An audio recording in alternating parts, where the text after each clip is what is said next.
Nous allons maintenant continuer la présentation de cette étude avec un peu moins de chiffres et un peu plus d'interaction avec vous-même. Donc merci d'avoir tenu jusqu'à maintenant dans cette conférence. Je vais vous parler maintenant des 4 types d'état d'être. Nous allons parler d'état d'être essence, d'état d'être densité, d'état d'être transmutation et d'état d'être d'unité. Je ne ferai que citer ce dernier, sinon ça nous amènerait trop loin dans ce qui nous reste de temps ensemble. Et nous allons voir comment ces états d'être vont pouvoir se décliner sous la forme de lignes d'être.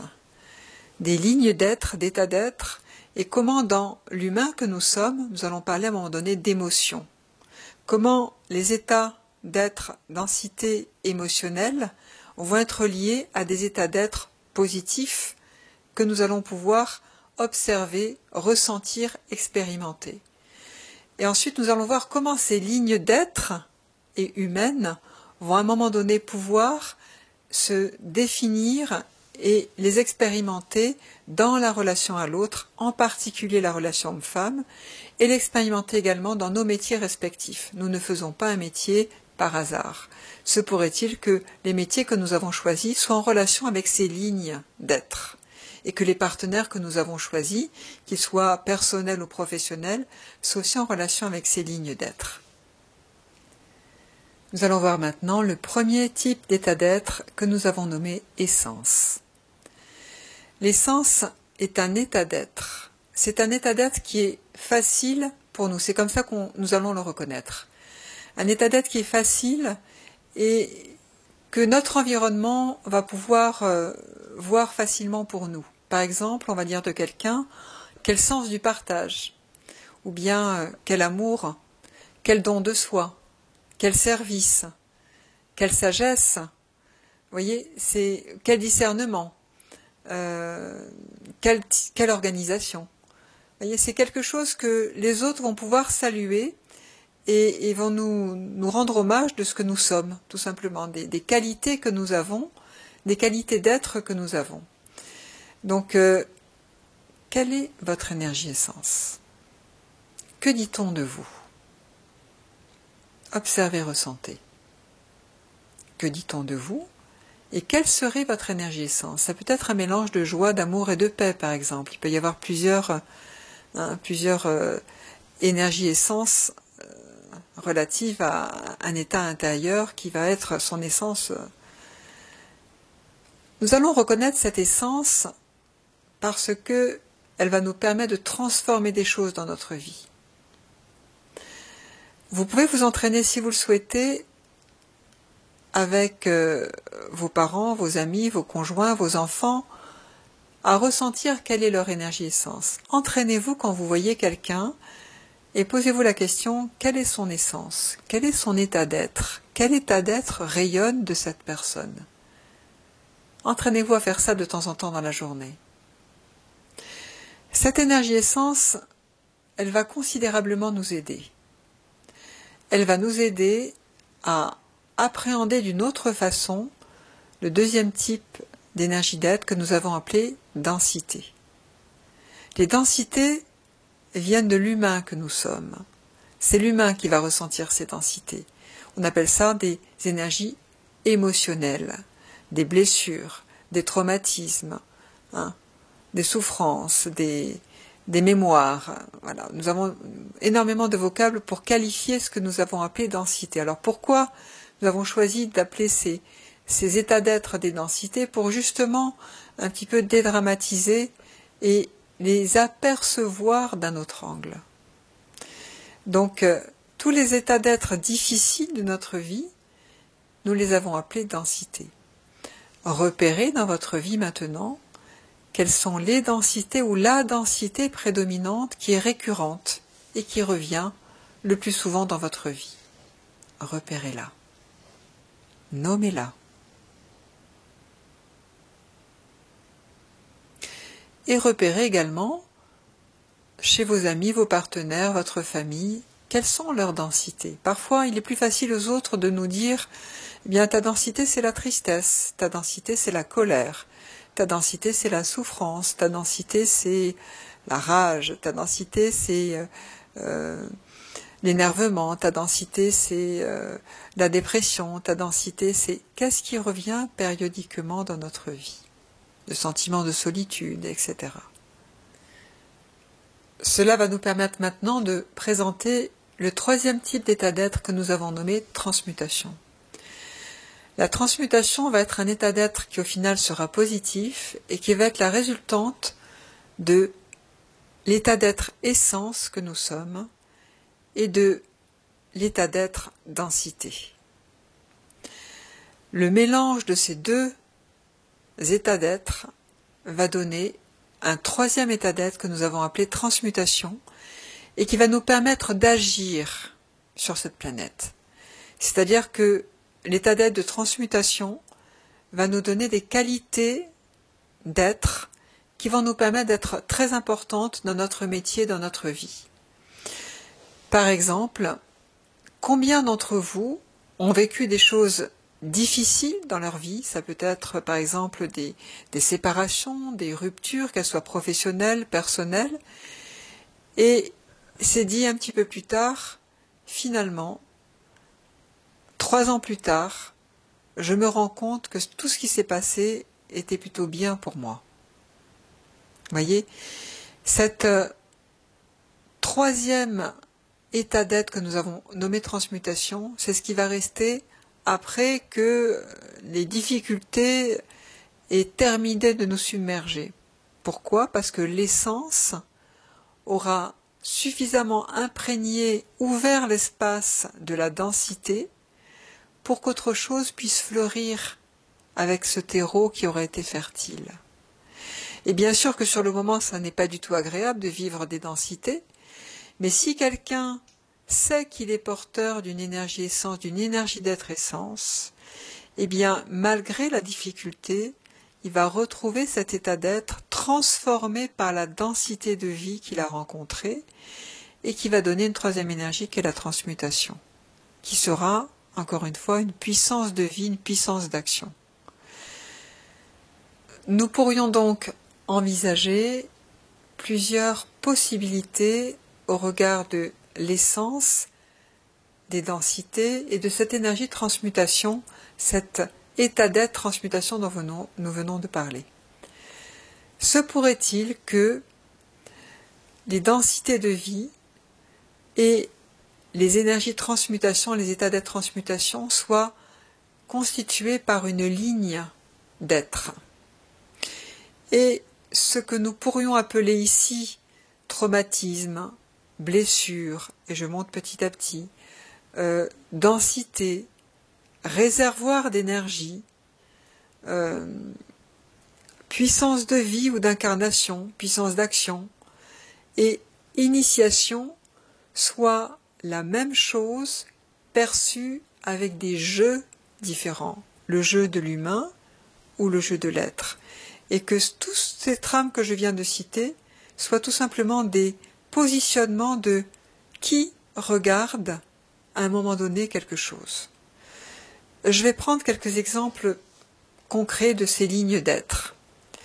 Admettons par exemple que quelqu'un ait vécu, un enfant ait vécu un coma à l'âge de 4 ans, un autre coma à l'âge de 9 ans, un autre coma ou une opération de dents de sagesse où il est opéré et en anesthésie complète à l'âge de 18 ans, voilà, dents de sagesse, et puis peut-être un décès ou deux de grands-parents voilà, entre 17 ans et sa naissance. Il est possible que cette personne arrivée à l'âge adulte ressente des états peut-être de néant, de solitude, d'inertie, d'ennui. Et elle va aller voir un thérapeute ou un psychologue ou un psychiatre en lui disant « mais je ressens des états vraiment descendants pour moi et très difficiles à vivre. Voilà, je suis dépressif. » Et mettons qu'elle tombe sur quelqu'un qui va essayer de voir la cause de ces maux que la personne rencontre. Et elle va peut-être à un moment donné aller voir, en effet, ces différents comas qui ont été vécus. Se pourrait-il que la personne, en allant voir, en rentrant grâce à des voyages à l'intérieur de soi-même ces comas, se rendre compte que c'est dans ces endroits-là qu'elle a touché des états de néant, de solitude, d'ennui terrible, etc. Eh bien, la personne va dire « je sais d'où ça vient », mais pour autant, ça ne va pas forcément la guérir de ces états-là. Elle saura d'où ça vient. Peut-être même que sa maman, dans matrice périnatale dans son ventre, quand elle était dans le ventre de sa maman aura vécu quelque chose de traumatique, et en effet, elle aura elle-même senti le néant, qui déjà se sera ancré dans l'enfant, à ce moment-là, dans le fœtus, à ce moment-là.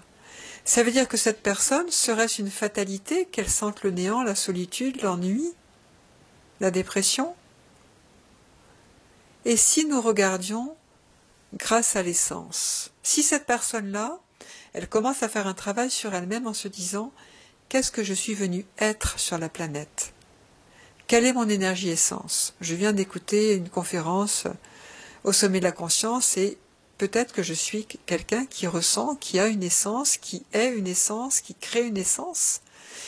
Et si on regardait d'un point de vue de l'essence ce qu'a vécu cette personne-là, et qu'on traçait une ligne d'être, une reliance entre cette notion de néant, de solitude, d'inertie, d'ennui, se pourrait-il que si l'essence vient imprégner ce que je viens d'évoquer là, donc la partie humaine qui ressent ça dans son émotion, dans son mental, dans son corps, dans son énergie, eh bien, on puisse voir apparaître la notion de contemplation, de beauté d'émerveillement, la notion d'unité et la notion de vacuité. Se pourrait-il que le néant ressenti ici soit la vacuité vue d'un autre endroit? Se pourrait-il que cette personne ait du coup été initiée très jeune à la vacuité, sauf que son humanité n'a pas reconnu la vacuité, elle a nommé néant. Vous me suivez? Cela pourrait signifier ce que j'appelle les lignes d'être. Plus l'essence va être présente dans quelqu'un, quelqu'un va accepter en elle d'être porteuse de joie, d'amour, de paix, va reconnaître son essence, s'en sentir porte-flambeau, responsable dans sa vie de cette essence, et plus cette essence, cet état d'être magnifique, va pouvoir éclairer les densités de vie, les difficultés de vie que nous avons rencontrées, et se rendre compte possiblement que ces difficultés de vie sont des opportunités, sont des initiations véritablement permettant à l'humanité d'être éclairée avec un autre regard.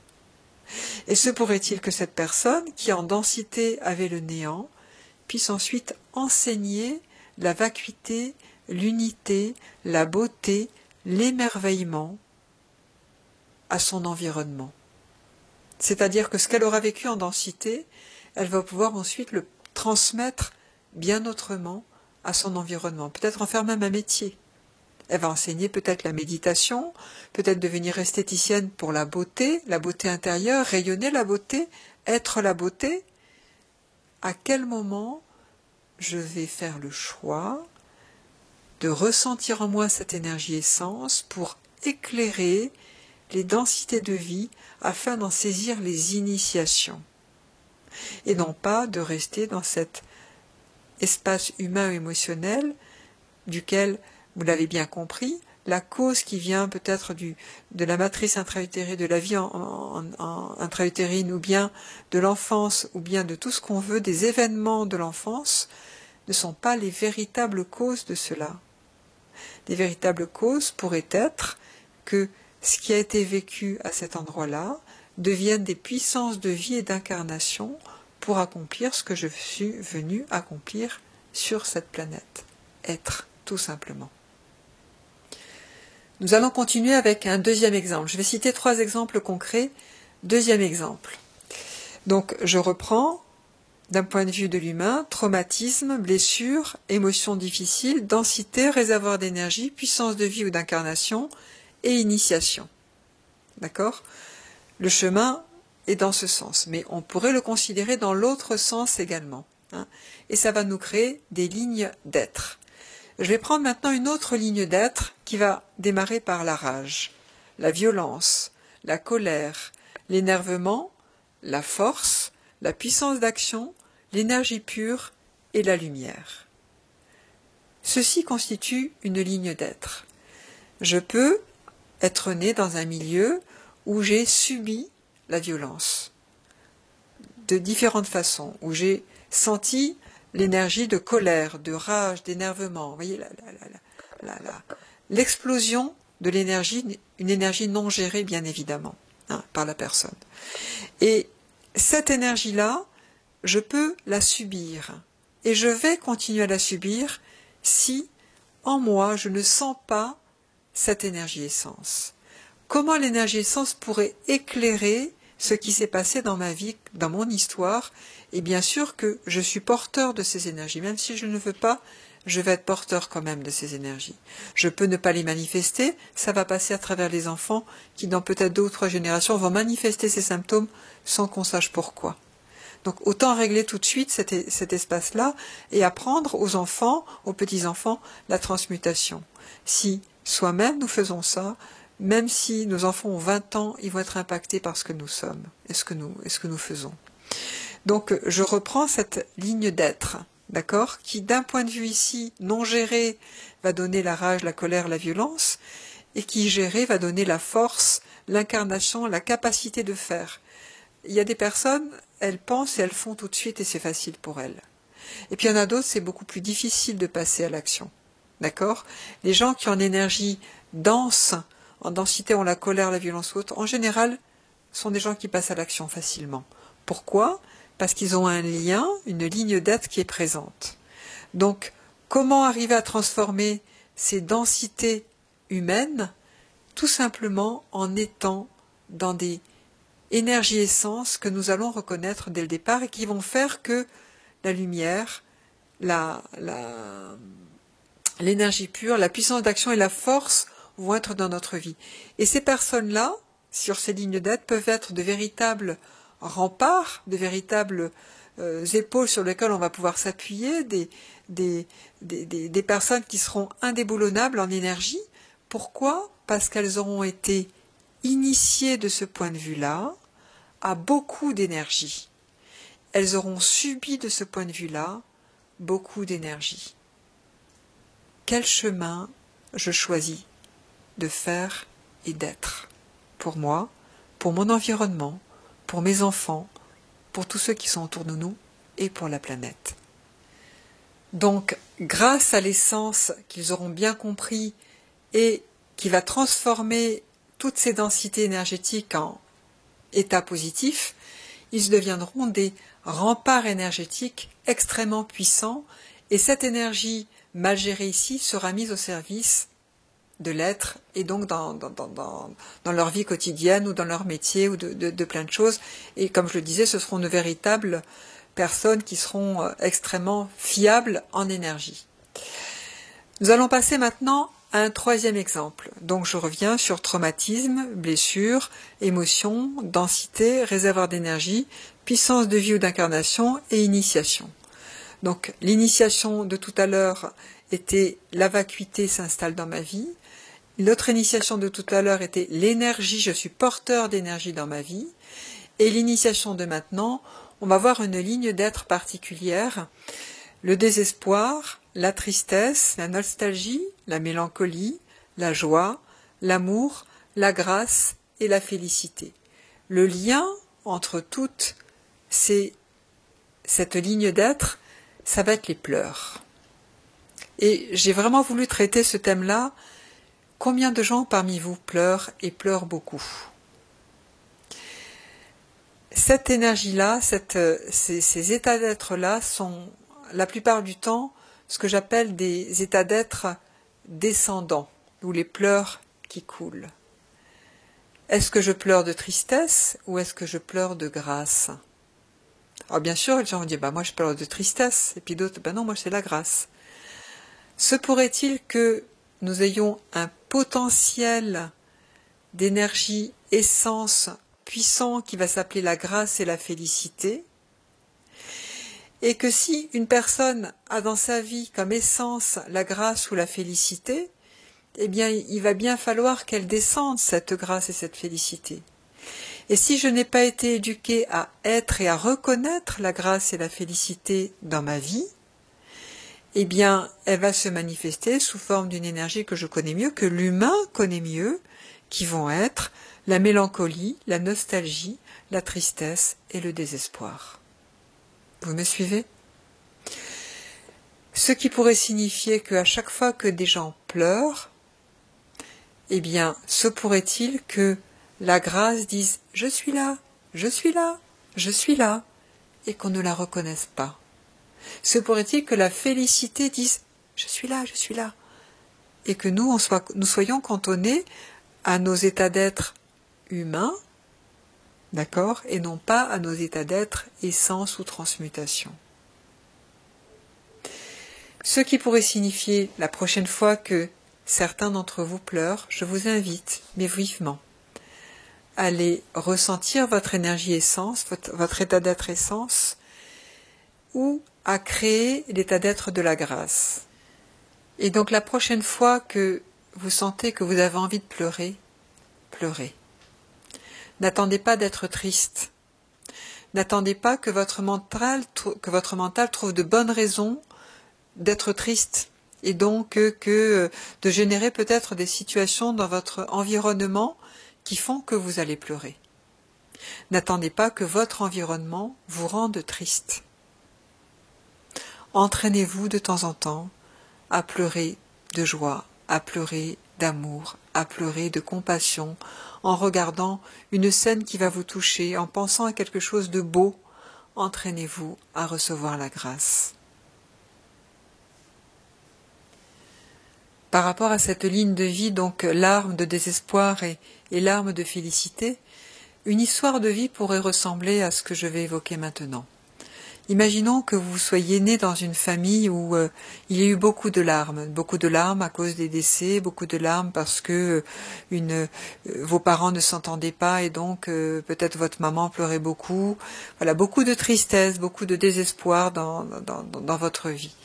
Et peut-être beaucoup de désespoir dans votre lignée transgénérationnelle, et peut-être beaucoup de désespoir en matrice périnatale, en vie intra-utérine de votre maman, et que vous avez ressenti, ou peut-être beaucoup de désespoir si vous faites une incursion avec des vies antérieures, pourquoi pas dans ce concept. Et donc, ce qui pourrait être vécu par l'humain ou l'humaine que vous êtes, c'est à cause de tout cela que je suis triste. Et si je coupe avec cela, ce que je dis maintenant est bon pour les 3 exemples. Si je coupe avec ma famille, mes parents, tous mes ancêtres, mes vies antérieures, la matrice périnatale, les gens qui m'ont fait du mal, je ne serai plus triste. Eh bien non. Parce que si vous coupez ça, c'est la grâce que vous allez couper. La seule planche de salut des 3 exemples que nous venons de donner, c'est de éduquer notre être. Et plus l'être sera éduqué dans la grâce pour le 3e exemple, sera éduqué à la lumière et à sentir l'énergie dans le 2e exemple, et éduqué à la vacuité et l'unité dans le 1er exemple, et plus les symptômes entre guillemets difficiles de l'humain vont disparaître de votre vie et se mettre au service de ce que vous êtes. Donc, merci papa, merci maman, merci tous les ancêtres, merci le passé, merci la vie intra-utérine, merci tout ce qui s'est passé. De cet angle-là d'être, j'ai été initiée à la grâce et merci pour cela.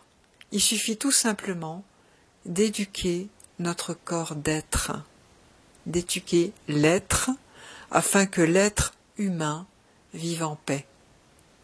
Que nous arrêtions d'être 2% ou 4% d'un être, que nous soyons à 100% un être humain, afin que l'humain soit abreuvé, soit nourri par l'être que nous sommes. Le magnifique être que chacun d'entre nous maintenant est, tout simplement. Nous venons de voir ensemble 3 exemples de lignes d'être. Alors, ces lignes d'être, elles sont issues d'expériences qu'ont pu faire lors des séminaires plein de personnes et qu'on a assemblées petit à petit. Chacun d'entre nous avons des lignes d'être particulières. Alors bien sûr qu'il y a des familles qui se ressemblent, mais chacun d'entre nous avons des lignes d'être à trouver en nous-mêmes pour reconstituer le chemin initiatique d'incarnation jusque dans son corps. Et ne doutez pas un seul instant que si à un moment donné vous vous dites « dans votre humanité, c'est trop difficile, je mets ça de côté, je vais couper avec papa, maman, la lignée, les vies antérieures, toutes les mémoires transgénérationnelles, tout ce qui peut aujourd'hui être véhiculé dans le monde de la thérapie, si vous voulez couper avec ça, vous vous coupez de la moitié de votre énergie pour être et faire ce que vous êtes venu accomplir sur cette planète. Si vous sentez que vous stagnez dans votre vie, cela signifie que les lignes d'être ne sont pas encore constituées. Une des façons d'arriver à reconstituer ces lignes d'être et à sortir de ces états difficiles est d'être tout simplement, d'accepter que vous êtes une magnifique et belle personne et de trouver votre énergie essence. Faites-vous aider par votre environnement. Qu'est-ce qui est beau en vous? Faites-vous aider de cette façon par votre environnement. Voilà. Donc, chacun peut créer ses lignes d'être et c'est de cette façon que nous allons arriver à mieux comprendre l'endroit où nous sommes nés, ce que nos aînés peut-être n'ont pas réussi à transformer, eh bien nous allons arriver à le faire. Donc comment faire cela? Je vais pas passer, il nous reste pas beaucoup de temps, donc je vais vous inviter à aller sur notre site internet. Les conférences du sommet 1 et 2 sont en ligne et j'ai donné des exercices très simples à faire pour cela. En substance, je ressens mon énergie essence, je mets devant la densité, je vais malaxer les deux, donc vraiment rayonner, je suis, je sens, je crée mon énergie essence et je la rayonne, je la transmets à la densité qui va être infusée complètement par mon énergie essence et je vais assister à cette transformation qui peut durer quelques minutes ou une heure ou peut-être qu'il faut y revenir en plusieurs fois, faites ça 10 minutes maximum et si c'est pas complètement transformé alors recommencer une autre fois.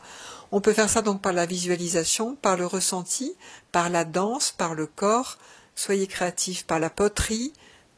Vous avez l'essence, vous avez la densité et comment les deux vont se malaxer et en créativité vous allez faire une troisième poterie qui va illustrer votre transmutation. Et petit à petit vous allez trouver observez les différents états d'être que vous traversez pendant cette transformation. Et c'est ça qui va créer vos lignes d'être. Voilà. Donc nous venons maintenant de terminer une grande partie de cette conférence. Nous allons passer à la thématique même de cette conférence qui est l'éducation de l'être dans le cycle de la vie. C'est un espace qui va être très simple à faire maintenant compte tenu de tout ce que nous avons vu ensemble.